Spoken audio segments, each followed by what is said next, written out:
Pluto itu planet bukan sih? Ternyata bukan. Kok bisa sih statusnya sekarang dicabut? Pertanyaan ini sering bikin orang heran. Dan mungkin sebagian dari kita juga akan bertanya-tanya, mengapa Pluto tidak lagi dianggap sebagai planet? Tapi ini bukan karena ilmuwan berubah pikiran sembarangan loh ya. Justru, kisah Pluto adalah contoh keren tentang bagaimana ilmu pengetahuan mampu berkembang seiring ditemukannya data baru.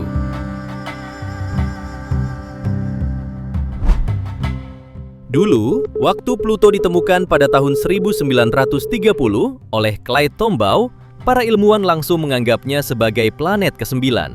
Soalnya, saat itu, mereka memang sedang mencari sesuatu yang disebut planet X, yaitu planet misterius yang diyakini memengaruhi gerak Uranus dan Neptunus.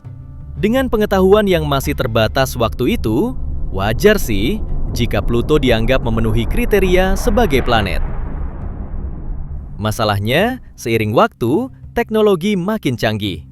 Pengukuran massa Pluto jadi lebih akurat, wahana Voyager 2 memberi gambaran baru tentang tata surya luar, dan para ilmuwan menemukan banyak objek lain di wilayah yang sama dengan Pluto, yaitu sabuk Kuiper.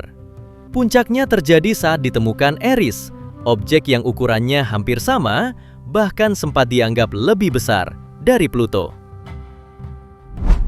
Menariknya, posisi objek yang ditemukan ini hampir pas dengan lokasi planet X yang sebelumnya diprediksi para astronom.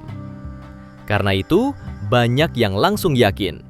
Nah, ini dia planet yang kita cari. Objek tersebut kemudian diberi nama Pluto, diambil dari nama dewa dunia bawah dalam mitologi Romawi. Selama puluhan tahun setelah itu, Pluto pun dipercaya sebagai planet ke-9 di tata surya. Masalahnya, satu hal penting belum benar-benar diketahui. Seberapa besar dan seberapa berat Pluto sebenarnya?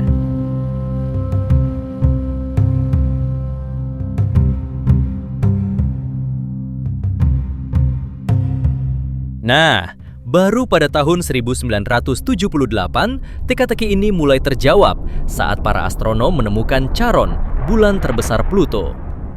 Dengan adanya benda yang mengorbit Pluto, para ilmuwan akhirnya bisa menghitung massanya dengan jauh lebih akurat. Hasilnya cukup mengejutkan. Pluto ternyata sangat begitu kecil. Massanya hanya sekitar 0,2% dari massa bumi, bahkan lebih ringan daripada bulan yang mengorbit bumi. Dari sini mulai kelihatan jelas, Pluto terlalu kecil untuk menjadi planet X.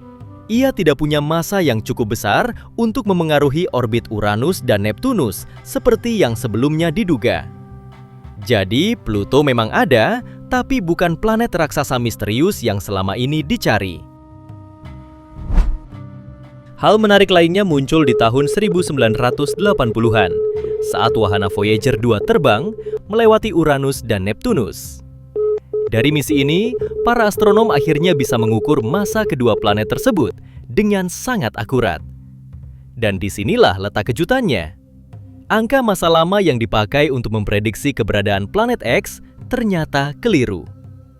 Setelah massanya diperbaiki, gerak dan orbit Uranus serta Neptunus bisa dijelaskan dengan baik tanpa perlu mengandaikan adanya planet lain di luar Neptunus. Artinya, masalah yang dulu membuat para astronom mencari planet X sebenarnya bukan karena ada planet tersembunyi, tapi karena data awalnya saja yang belum tepat. Meski begitu, walaupun Pluto jelas bukan planet X dan ukurannya jauh lebih kecil dari yang pernah dibayangkan, statusnya sebagai planet tetap dipertahankan, setidaknya untuk sementara waktu.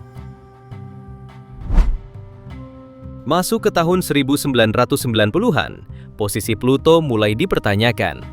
Soalnya, para astronom mulai menemukan banyak objek lain di luar Neptunus yang ukurannya mirip-mirip dengan Pluto.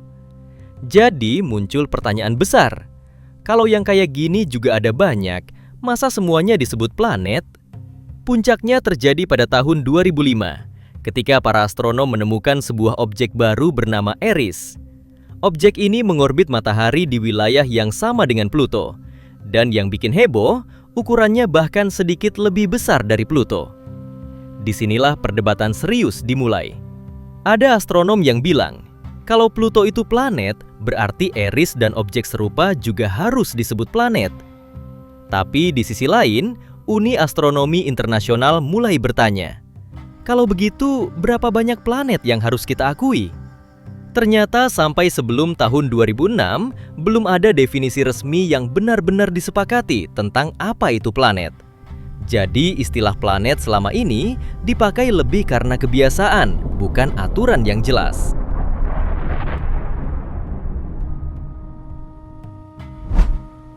Akhirnya, pada tahun 2006, Uni Astronomi Internasional mengambil keputusan penting. Mereka sepakat bahwa istilah planet tidak bisa lagi dipakai sembarangan, sehingga perlu definisi yang jelas dan tegas. Menurut definisi baru ini, sebuah benda langit baru boleh disebut planet kalau memenuhi 3 syarat utama. Pertama, ia harus mengorbit matahari, bukan mengelilingi planet lain. Kedua, gravitasinya harus cukup kuat untuk membuat bentuknya hampir bulat, tanda bahwa objek tersebut memang cukup besar. Dan yang paling krusial, sebuah planet harus mendominasi wilayah orbitnya sendiri.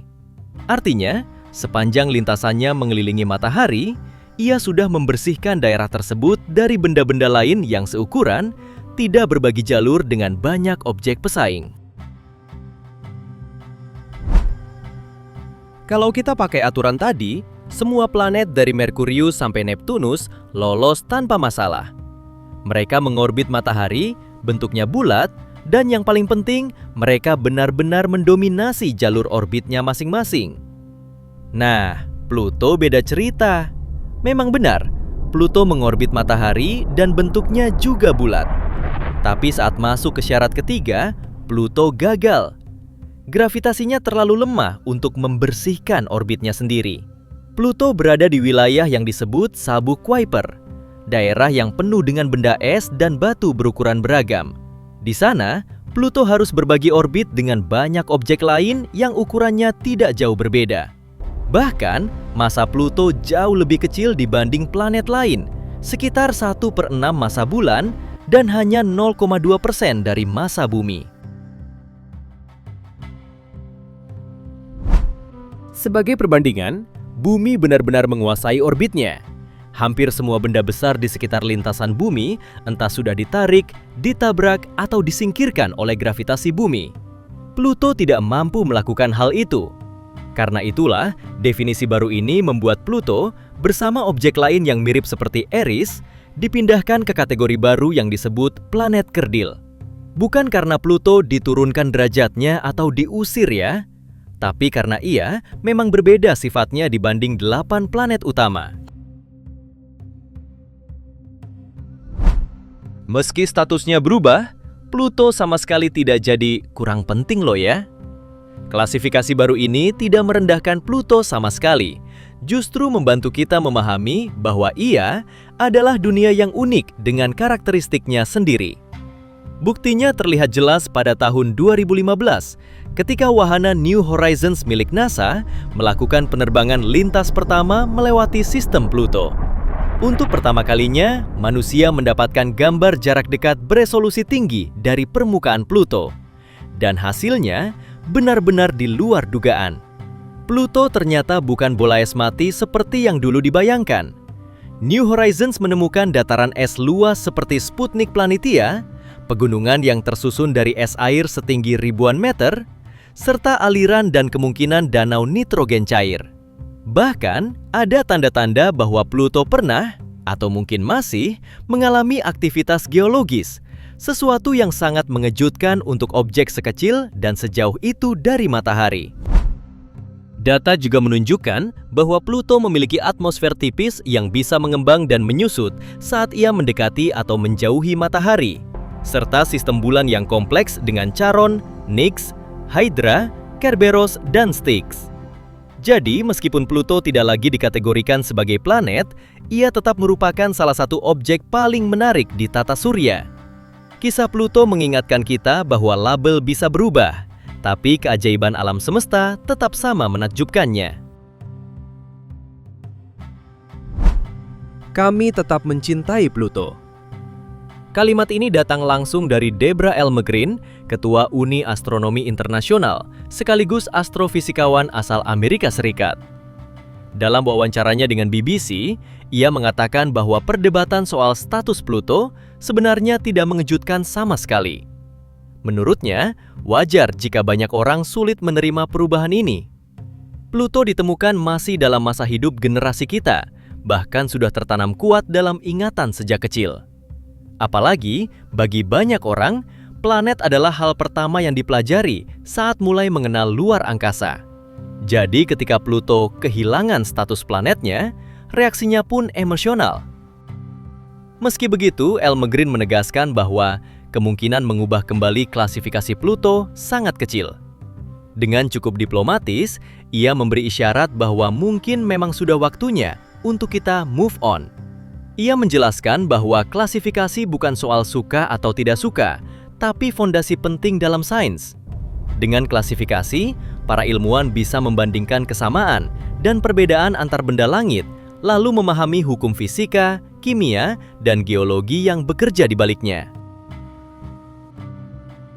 Semoga tayangan ini bisa bermanfaat dan menginspirasi buat teman-teman semua. Next, mau bahas apa? Komen di bawah ya.